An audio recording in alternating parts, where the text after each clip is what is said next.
வணக்கம் friends, Kongu mushroom செந்திலுங்க. இந்த bed size பார்த்தீங்கன்னா 12க்கு 28ங்க. நாங்கள் வந்து இது கொஞ்சம் கஸ்டமைஸ் பண்ணியிருக்கோங்க. பேசிக் சைஸ் வந்து 12க்கு 24ங்க. நாங்கள் ஒரு 4 இன்ச்சு கூட்டியிருக்கோம்.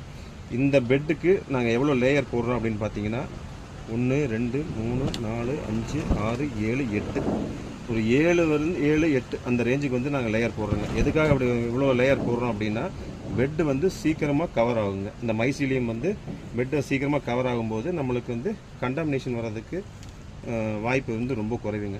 இப்போ நீங்கள் 12க்கு 24 சைஸ் பெட்டு சைஸ் போடுறீங்க அப்படின்னா மினிமம் ஒரு 4லேருந்து 5 லேயராவது போடணுங்க. அதுக்கு கம்மியாக போடாதீங்க. நீங்கள் லேயர் வந்து எவ்வளோ வேணாலும் கூட்டிக்கலாம்.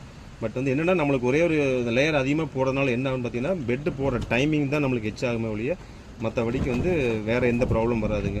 நம்மளுக்கு வந்து மைசீலியம் சீக்கிரம் கவர் ஆயிருங்க. பெட்டு வந்து நம்ம சேஃப்டி பண்ணிக்கலாங்க. அந்த ஒரு ரீசனுக்காக தான் வந்து நாங்கள் லேயர் அதிகமாக போடுறோம். நீங்களும் ட்ரை பண்ணி பாருங்கள். Thank you friends.